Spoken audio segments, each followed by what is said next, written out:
오늘 우리가 은혜 받을 하나님의 귀한 말씀은 구약성경 사무엘상 1장 1절에서 20절까지 교독하도록 하겠습니다. 좀 후덥지근한데 온풍기는 좀 꺼주시면 어떨까 싶네요. 자, 사무엘상 1장 1절부터 교독하도록 하겠습니다. 에브라임 산지 라마다임 소빔에 에브라임 사람 엘가나라 하는 사람이 있었으니 그는 여로함의 아들이요 엘리우의 손자요 도후의 증손이요 수의 현손이더라.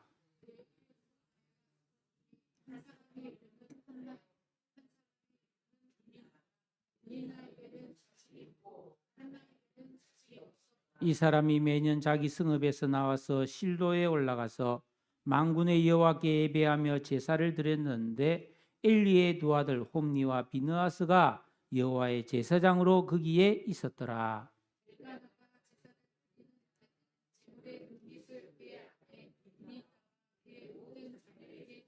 한나에게는 갑절을 주니 이는 그를 사랑함이라. 그러나 여호와께서 그에게 임신하지 못하게 하시니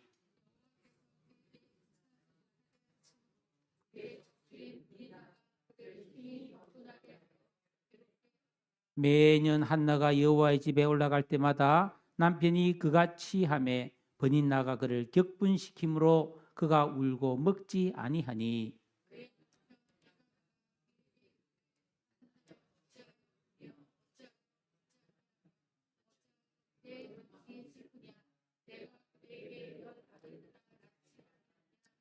그들이 실로에서 먹고 마신 후에 한나가 일어나니 그때 제사장 엘리는 여호와의 전 문설주 곁 의자에 앉아 있었더라.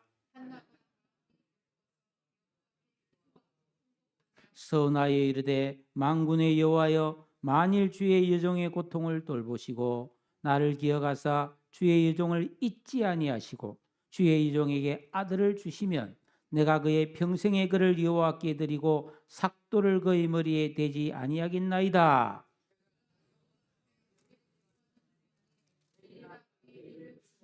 한나가 속으로 말하며 입술만 움직이고 음성은 들리지 아니하므로 엘리는 그가 취한 줄로 생각한지라.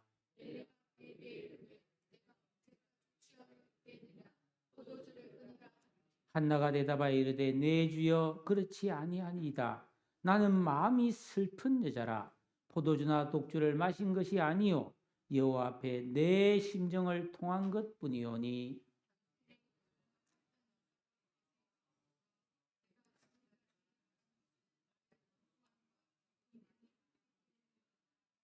엘리가 대답하여 이르되 평안히 가라. 이스라엘의 하나님이 내가 기도하여 구한 것을 허락하시기를 원하노라 하니.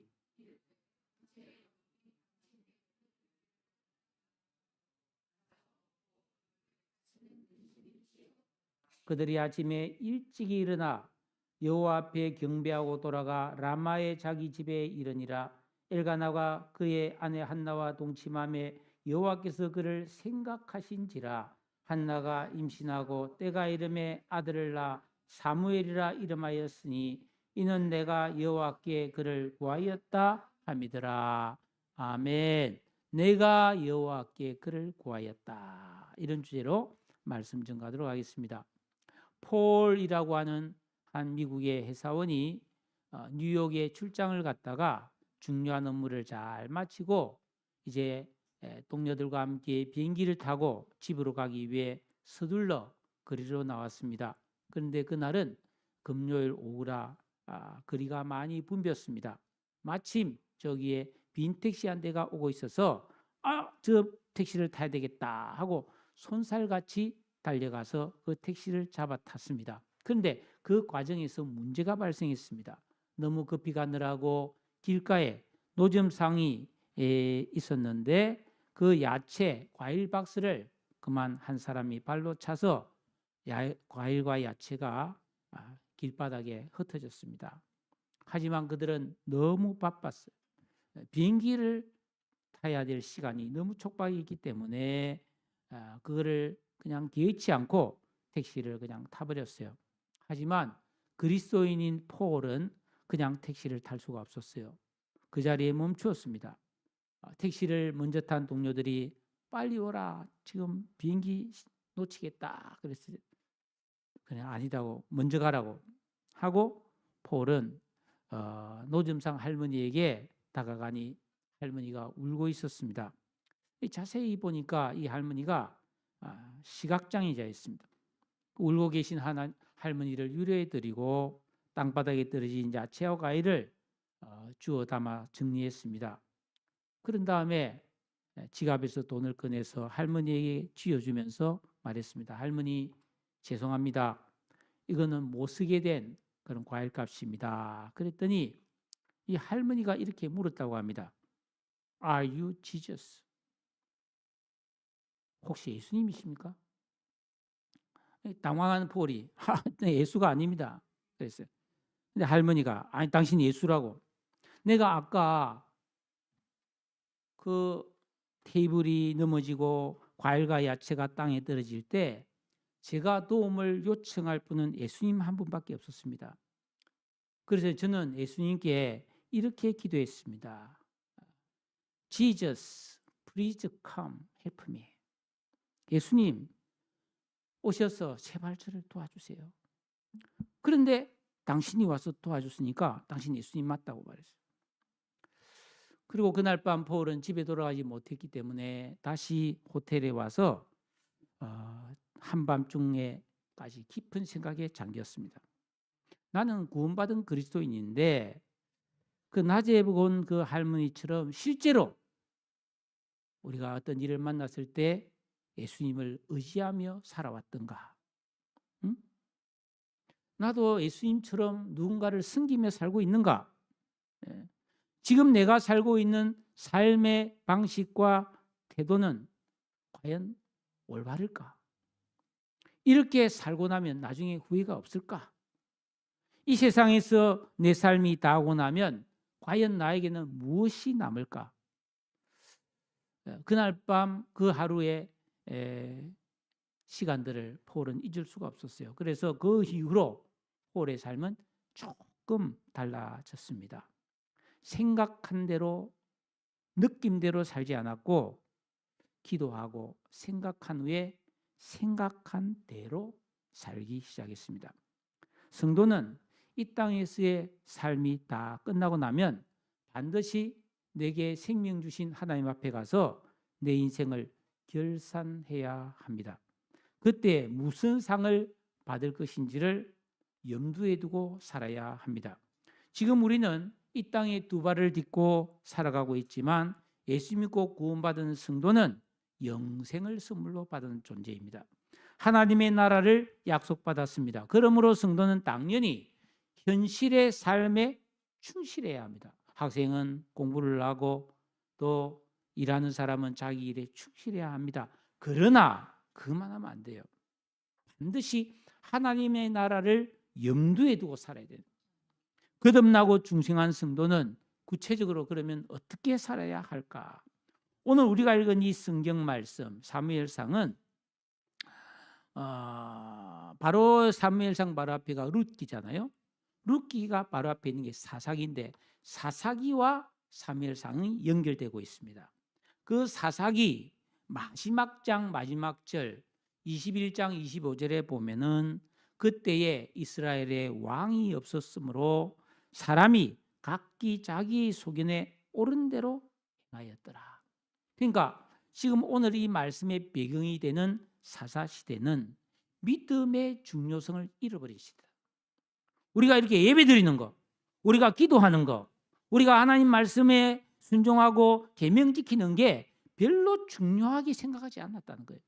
잘 먹고 잘 사는 게 중요했다는 겁니다. 내 한 몸 즐기며 사는 게 그게 중요한 시대였다는 것이죠. 그래서 사람마다 잘 살기 위해서 각자 도생하던 그런 시대에 일어난 일이에요. 지금 우리가 살고 있는 이 시대가 너무나 방불하지 않습니까? 지금 이 시대에 어떻습니까? 성공한 사람들이 많아요. 네? 뭐 아주 어린애가 막 가수가 돼서 나와서 막 트로트를 구성지게 부르면서 떼돈을 법니다. 뭐 이번 동계올림픽에 그 뭐 두 번 자빠지고 뭐 스케이트보드를 탄 선수가 금메달 땄잖아요. 그 며칠 전 신문 보니까 뭐 보상금을 4억 받았다. 그 뉴스 나오면 정말 이 많은 사람들이 얼마나 부럽겠어요. 와, 자식 잘 둬서 막 큰 돈 벌었네. 뭐 그럴 거 아닙니까? 뭐 투자에 성공해서 일확천금을 거두었다. 이런 성공한 사람 많습니다. 그런데 실패하고 망한 사람이 훨씬 더 많은 시대예요. 진짜 얼마 전에 그러잖아요. 아버지와 세 아들이 그죠? 궁핍하다가 다 연탄불 피워서 돌아가셨어요. 그리고 곳곳에 불법과 죄가 흥행하고 있습니다. 이상한 시대죠. 한쪽에서는 웃음이 소리가 끊이지 않고 한쪽에는 고통과 눈물이 끊이지 않고 이런 시대, 양극화 시대인데, 그런데 또 이 와중에도 경건한 사람들이 있는 거예요. 그래서 그들은 하나님의 은혜를 기다리며 전심을 다해 기도하는 사람들도 또 있다 이 말이에요. 여러분 어디에 속해 있냐 말이죠. 예? 오늘 1절을 보세요. 에브라임 산지 라마다미 소빔에 에브라임 사람 엘가나라는 사람이 있었다 하면서 엘가나의 족보가 나옵니다. 예? 할아버지, 정조 할아버지, 그리고 고조 할아버지, 현조 할아버지까지. 예. 근데 이 족보를 보면은 역대상 6장에 레위 지파 그핫 자손의 족보와 정확하게 일치하고 있어요. 그러니까 이 엘가나라는 사람은 레위 지파의 제사장 역할을 했던 사람이다. 에브라임 산지에서 파견받은 제사장이었다는 거예요. 그래서 이들은 매년 절기가 되면은 그 성막이 있는 실로라는 곳까지 한 30km 떨어져 있는데 온 가족 어린이까지 다 가서 하나님 앞에 경배 드릴 정도로 온 가정이 하나님을 잘 섬기는 믿음의 가정이었다. 겉으로 보기에는 평안한 가정이었어요. 그런데 문제도 있어요. 왜냐하면은 그 안타깝게도 사랑하는 아내인 한나가 불임이었다라는 겁니다. 그래서 엘가나는 뭐 이유는 모르겠어요. 대를 잇기 위해서인지 몰라도 버닌나라고 하는 두 번째 부인을 들여서 자식들을 낳았어요. 하지만 엘가나는 변함없이 그 아내 한나를 극진히 사랑했습니다. 매년 그 여호와의 집인 성막에 가서 하나님 앞에 제사를 드리고 번제도 드리고 화목제도 드린 다음에 그 제물, 화목제 제사는 그 양을 잡았다면 일부만 제사장에게 드리고 나머지는 가족들이 나눠 먹었어요. 예. 그래서 가장이 그 제물을 나눠 줍니다. 분깃을 나눠줄 때 한나에게는 언제나 제일 좋은 것을 갑절로 주었다는 거예요. 사랑하고 존중한다는 뜻이겠죠? 근데 이 둘째 부인 버니나는 이게 못마땅한 거예요. 아니 내가 자식을 낳았는데 왜 나보다 저 한나를 잘해주냐 이거지. 그래서 6절에 보면 그의 적수 버닌나가 그를 심히 격분하게 하여 괴롭게 하였다. 대적이 됐다는 거예요. 그 한나를 미워해서 원수처럼 생각했다는 거예요. 아담 스타일. 옛사람 아담 스타일이 바로 이런 거예요. 자기한테 피해가 없어요. 근데 남 잘 되는 거 못 봐요. 시기하고 질투해요. 친구가 되지 못하고 적으로 삼아요. 그리고 남편 안 볼 때 박박 끌고요. 뭐라고 끌었는지 뭐 상상은 되잖아요. 한나는 막 너무너무 열이 받치는 거. 뭐 애도 못 낳는 게 해삼시로 그렇잖아요. 네? 그래서 한나는 너무나 마음이 괴로워서 우느라고 밥도 못 먹었어요. 밥이 넘어가겠어요? 열받았는데 너무너무 속상한데 그 한나가 울면서 밥을 안 먹으니까 남편이 한나에게 위로합니다. 8절에 어찌하여 울며 어찌하여 먹지 아니하며 어찌하여 그대의 마음이 슬프냐. 공감 부족. 공감 부족이지. 내가 그대에게 10 아들보다 낫지 아니하냐. 이 말은 뭡니까? 당신 못 낳아도 괜찮아. 내가 당신 사랑하잖아. 당신이 10명 아들 10명 낳아주는 것보다 당신이 더 좋아. 뭐 이렇게 말했다는 거예요. 여자로서는 행복한 말 아니에요. 그러나 이런 남편의 사랑과 위로도 한나의 마음을 위로하지 못했어요. 왜냐하면 지금 한나에게 진짜 중요한 것은 음식이 아닙니다. 선물이 아닙니다. 남편의 위로가 아닙니다. 한나의 고통은 왜 하나님은 거의 모든 대부분의 보통 사람들에게 다 주시는 복, 아니 본인 나도 저렇게 자녀를 쑥 잘 놓는데 왜 나는 자녀를 못 낳을까? 내가 이토록 무시당하고 고통받는 것을 왜 하나님은 그냥 내버려 두시는가? 예? 이거는 선물이나 돈으로 해결될 문제가 아니었다라는 겁니다. 그러면 여러분, 한나는 어떻게 해야 됩니까? 놀라운 사실은 한나는 그런 원통하고 그렇게 격분되고 슬픔이라는 고통 가운데서도 남편을 원망하거나 번인나와는 싸우지 않았다는 겁니다. 한나의 진짜 고통은 번인나 때문이 아니잖아요. 만약에 한나가 그래 내가 애 못 낳아도 좋다, 저 꼴보기 싫은 번인나 저거 쫓아내야 되겠다 해서 남편에게 여보 저 쫓아내야 된다고 이렇게 말할 수도 있지 않겠어요? 여러분 우리나라 과거에 조선시대 보면 막 궁중에서 이런 막 중전과 비빈들이 얼마나 암투가 많았습니까? 이거는 영국의 왕가도 마찬가지고 이게 인간의 기본적인 의식이에요. 응? 저 꼴보기 싫은 부인나 확 죽어버렸으면 좋겠다 이렇게 마음먹을 수도 있잖아요. 근데 그런 마음을 가지면 하나님 앞에 죄입니다. 하나님께 복을 못 받아요. 여러분 잘 이해가세요. 여러분들이 그리스도인이잖아요. 거듭나고 중생한 성도란 말이에요. 근데 여러분이 살다 보면 미운 사람이 생길 수 있고 마음에 안 드는 사람이 얼마든지 생겨날 수 있고 나에게 못되게 굴고 뒷담하고 나에게 뒤통수 치고 사기친 사람이 있을 수 있습니다. 그런데 그 사람을 내가 미워하고 죽여버리고 싶고 막 사고 났거나 막 병이 걸려서 막 불행해지기를 바란다. 하나님께서 복을 주지 않습니다. 근데 그게 여러분의 우리의 본능이에요. 그걸 이기는 게 믿음이란 말이에요. 우리는 본성으로 살아서는 안 되고 말씀대로 살아야 돼요. 원수도 사랑해란 말이 바로 그 말 아니겠어요? 여러분 한나의 이 불임은 번인나가 사라진다고 해서 해결되는 게 아니잖아요. 이거는 하나님이 은혜를 주셔야 해결될 문제라는 것입니다. 이게 한나가 가진 믿음이었어요. 정확한 믿음, 이게 적중된 믿음이라는 겁니다. 그래서 한나는 10절에 마음이 괴로워서 여호와께 기도하고 통곡했고 그 다음에 보면은 서원까지 했다고 되어 있습니다. 서원은 뭐냐면 하나님께서는 제 기도를 들어서 응답하셔서 아들 주시면 제가 그 귀한 아들이잖아요. 예? 얼마나 지금 애타게 아들, 이 아들 내가 하나님께 바치겠습니다.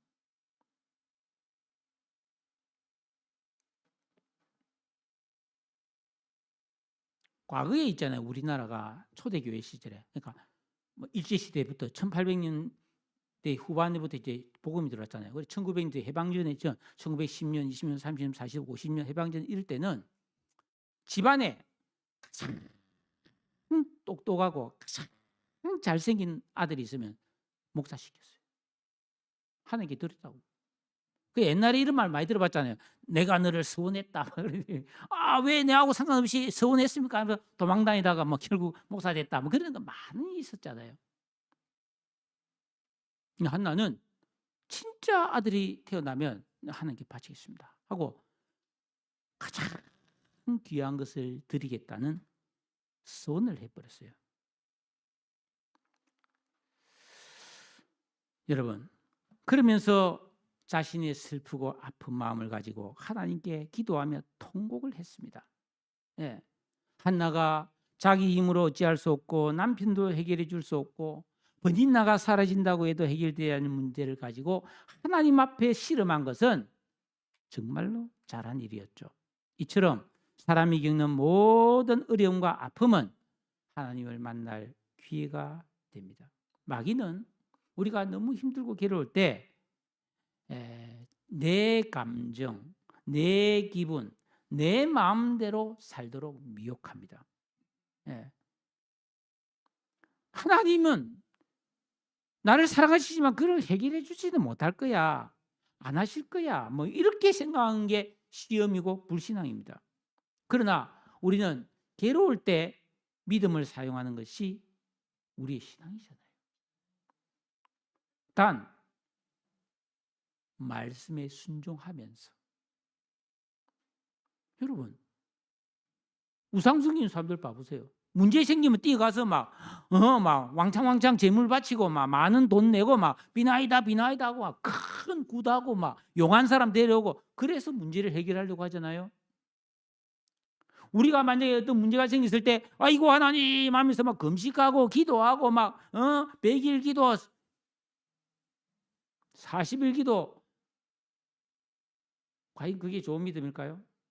그것만 가지고 안 돼요. 우리는 반드시 하나님 말씀에 순종하면서 기도해야 되는 거예요.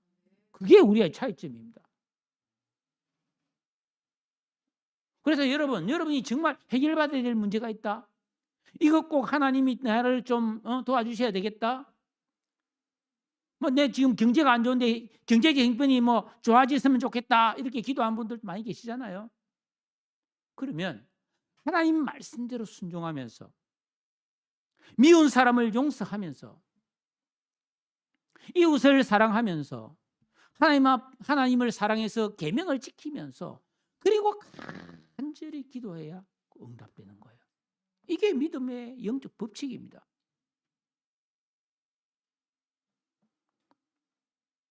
우리가 그리스도인이면서도 이 세상에서 우리가 사용할 수 있는 가장 강력한 무기가 순종과 기도라는 것을 우리는 자주 잊어버리고 삽니다.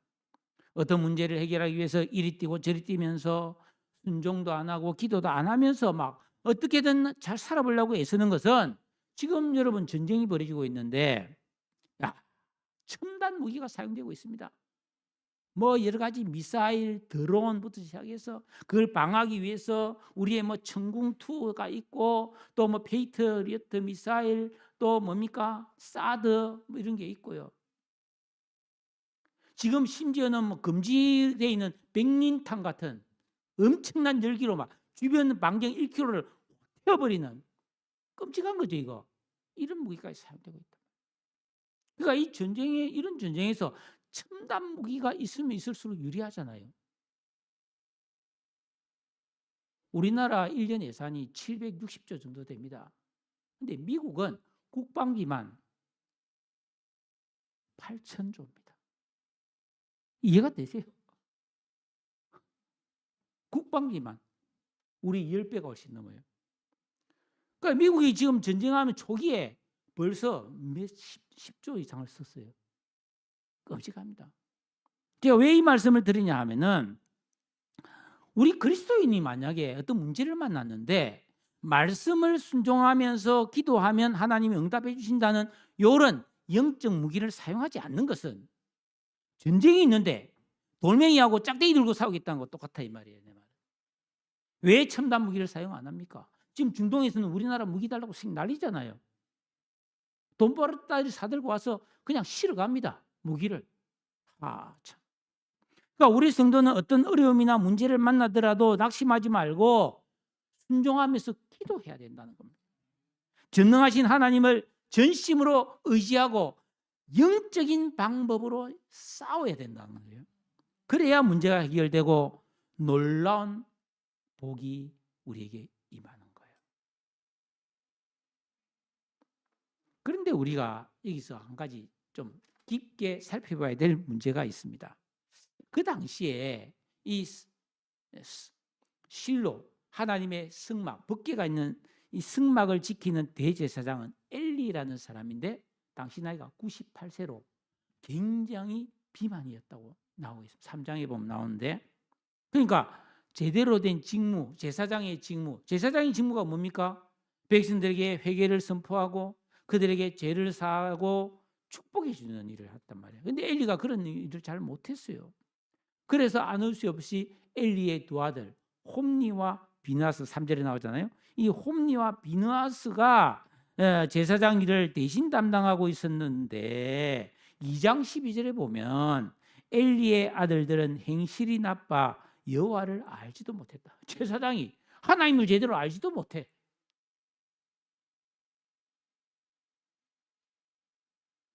이거 두 사람이 고기를 되게 좋아해가지고요. 사람들이 이거 양을 가져와서 제사를 드리려면 양고기 중에서 하나님께 제사 드리기 전에 제일 좋은 부위 먼저 잘라내서 구워 먹었어요. 이 진짜 웃긴 사람들이에요. 이 홈니라는 이름이요. 본래 뜻이 뭔지 아세요? 올챙이입니다. 올챙이. 나 참 신기하더라고.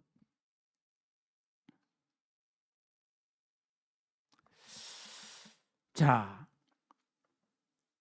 그러니까 이 한나는 지금 어디서 도움을 구합니까? 결국 하나님을 직접 대면하는 길밖에 없는 거예요. 예?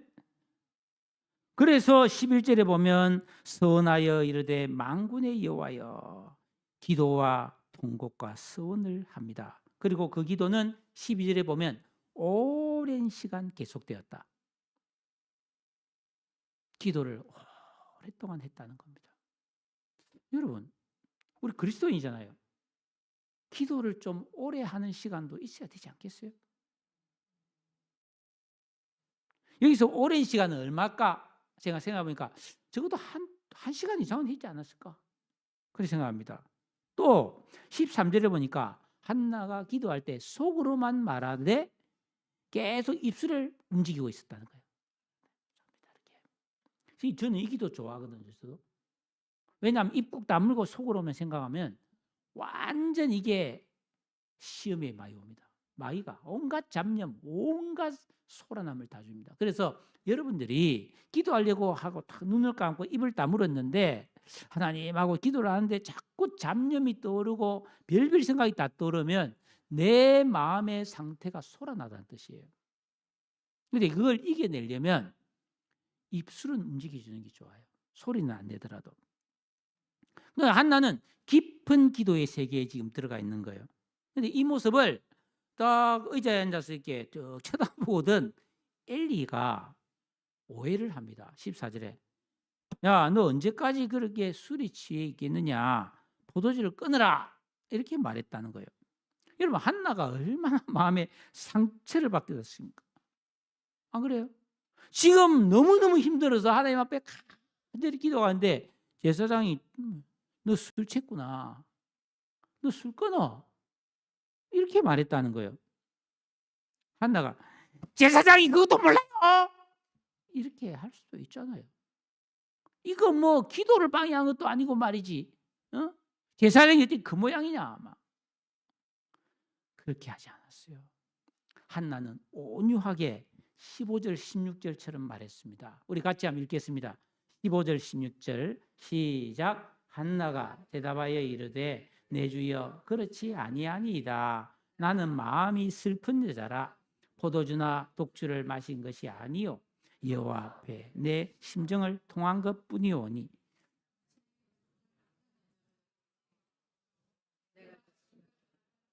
나의 원통함과 격분됨이 많기 때문이니다. 한나는 자녀를 갖지 못해서 원통하고 마음이 슬프고 번인나로 인해서 격분했고 그래서 음식도 먹지 않고 울면서 기도하는데 간절히 기도하고 있는데 술 취했다는 책망을 받았잖아요. 완전 뚜껑이 열릴 만도 한데 한나는 온유하고 선한 말로 해명을 했습니다. 저는 여기서 이 한나가 세 사람의 의식이 만들어졌다는 것을 알 수 있었습니다. 악을 악으로 갚지 않았어요. 맞대항해서 다투지 않았어요. 우리 안에 있는 악한 의식, 지각, 이격, 감성. 오해받으면 열받고 내가 잘못이 없는데 잘못했다고 말할 때 분노하는 이런 옛사람의 마음이 뽑혀져 나가고 한나는 사랑과 희락과 화평과 온유, 그죠? 양선 같은 이런 아름다운 성품의 열매를 맺은 세 사람이었다. 세 사람의 의식이 만들어진 아주 성숙한 믿음의 사람이었다는 겁니다. 엘리가 내가 착각했네 하고 깨달았어요. 그래서 17절에 미안하고는 말하지 않았지만 그런 마음을 가지고 그래 평안히 가라. 이스라엘의 하나님이 내가 기도하고 구한 것을 허락하시기를 원하노라 하고 축복을 빌어 주었습니다. 한나는 이 제사장의 한마디를 너무너무 기뻐했어요. 그래서 18절에 당신의 여종이 당신께 은혜 입기를 원하나이다 하고 가서 먹고 얼굴에 다시는 근심빛이 없었더라. 저는 이것을 영적 승리로 봅니다. 여러분, 영적 싸움이 뭡니까? 끊임없이 마귀는 우리 속에 파괴적이고 다툼과 갈등과 원망과 불평과 부정적인 생각을 불어넣어서 우리가 하나님 말씀에서 벗어나도록 끊임없이 충동질하는 게 우리 속에서 일어나는 영적 싸움입니다. 그런데 우리가 분노가 일어나고 너무나 믿고 너무나 화가 날 때도 하나님 말씀을 생각해서 참고 선한 말을 할 수 있고 작은 것에도 감사할 수 있고 제사장의 실수를 용서하며 오히려 존중할 수 있는 것, 영적 싸움에서 이긴 것이요. 그런데 보세요. 한나의 불임 원인이 뭐라고 생각합니까? 5절 6절에 두 번 나오잖아요. 여호와께서 임신하지 못하게 하셨다고 되어 있습니다. 즉 생명을 주시는 분은 하나님의 주권에 달려 있는데 한나의 불임은 하나님의 뜻, 정확하게 말하면 한나를 향한 선하신 뜻과 계획이 있었다는 뜻입니다. 한나가 임신 못하는 것은 하나님의 뜻이 있는 거예요. 성경에 보면은 뭐 사라도 처음에 애 못 낳고요, 리브가도 처음에 애 못 낳고요, 그 삼손의 부모도 못 낳고요, 그 세례 요한의 어머니 그죠? 또 애 못 낳고요. 성경에 보면 이게 불임인데 거기에 하나님의 뜻이 있는 경우가 굉장히 많아요. 하나님은 한나에게 아들을 주고 싶은 마음이 있어요. 근데 지금은 불임이에요. 왜냐하면 한나는 깨어있는 세 사람의 의식을 가진 사람이니까 한나가 아들을 낳으면 인물이 나온단 말이에요. 그런데 아들을 주고 싶은데 그냥 평범한 아들이 아니라 진짜 하나님께서 쓰실 귀한 인물이 태어나기 위해서는 한나가 기도해야 되는 거예요.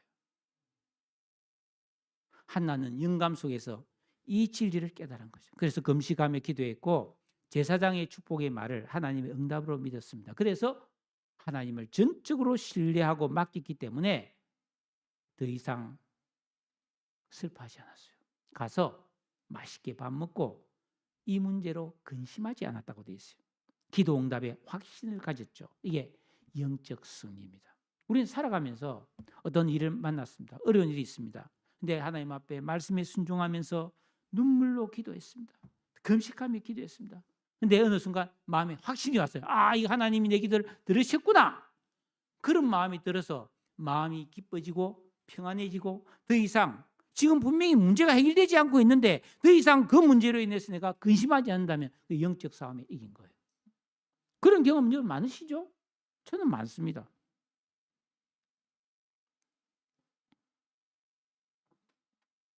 그리고 한나가 집으로 돌아갔어요. 집으로 돌아갔는데 19절에 보면 여호와께서 그를 생각하신지라. 자, 11절에 보면은 한나가 만군의 여호와여 만일 주의 여종의 고통을 돌보시고 나를 기억하사 주의 여종을 잊지 아니하시고 주의 여종에게 아들을 주시면 하고 기도했는데 하나님께서 그 한나의 기도대로 한나를 잊지 않고 생각하셨어요. 이 생각했다는 말이 히브리어로 자카르라는 말인데 이게 아예 잊어버리고 있다가 하고 생각한 게 아니고 오래전부터 항상 깊이 생각하고 있었다는 뜻입니다. 하나님은 한나를 오래전부터 깊이 생각하고 있었고 한나에게 아들을 주실 계획을 가지고 있었습니다. 단 그녀가 슬픔과 격분, 원통함이라는 감정을 이겨내고 믿음으로 기도하기를 기다리신 거예요. 이게 하나님의 뜻입니다. 여러분, 하나님 뜻에는 두 가지가 있다고 그랬죠. 하나는 불례적인 뜻입니다. 이건 하나님의 절대적인 뜻이에요. 사람이 순종하든지 순종 안 하든지 무조건 하나님이 하시는 게 하나님의 절대적인 뜻입니다. 앞으로 예수님이 오시는 거, 이건 하나님의 뜻이에요.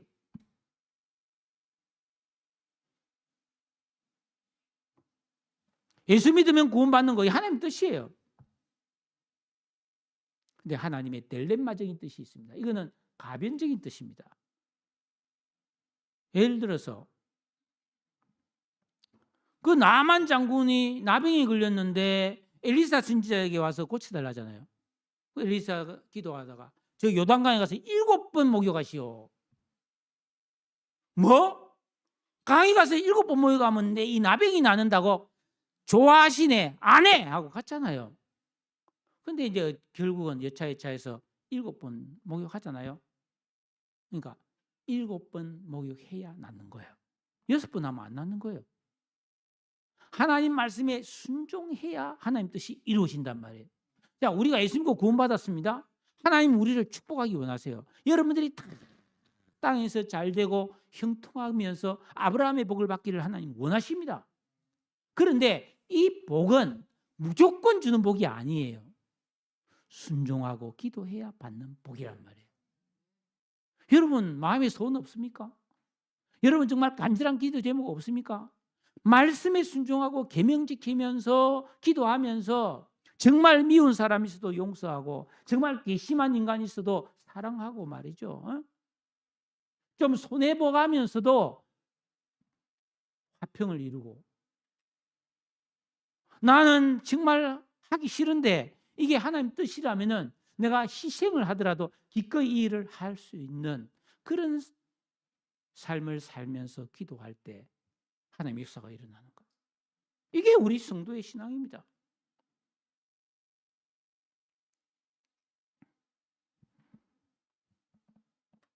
한나가 아들을 낳았어요. 얼마나 기쁘고 얼마나 감격이 있습니까? 그 아들이 바로 위대한 선지자 사무엘이잖아요. 그 한나는 그 아들의 이름을 사무엘이라고 짓습니다. 한나가 지어요. 여자가 이름 지었어요. 세례 요한도 여자가 그 엄마가 짓잖아요. 이 사무엘이라는 말의 뜻이 내가 여호와께 구하였고 하나님께서 들으셨다는 고백이 담긴 이름입니다. 사무엘은 기도 응답이며 하나님의 은혜임을 고백했습니다. 성경이 나오지 않지만 이런 한나의 간증을 통해서 많은 사람들이 야, 기도하니까 한나가 애를 낳네? 하나님은 응답하시네? 하면서 많은 문제 가진 사람들이 하나님께 기도하는 역사가 일어났으리라고 저는 봅니다. 또 그 아들 사무엘을 통해서 수많은 이스라엘 백성들이 회개하고 하나님께 돌아왔죠. 한 여인의 순종과 눈물의 기도가 얼마나 선하고 아름다운 열매를 맺었는지 놀랄 정도예요. 자, 오늘부터 우리가 해피데이 전도 축제가 시작됩니다. 전도는 말로 하는 전도와 친분으로 하는 관계 전도가 있습니다. 말로서 복음의 내용을 귀에 들려주는 방법은 일반적인 전도입니다. 예수 믿으세요. 예수 믿어야 구원받습니다. 예수 믿으면 하나님께서 죄 용서를 해주시고 우리를 천국으로 인도하십니다. 이게 일반적인 전도입니다. 그런데 관계 전도는 전도 대상자의 눈과 마음에 전도하는 방법입니다.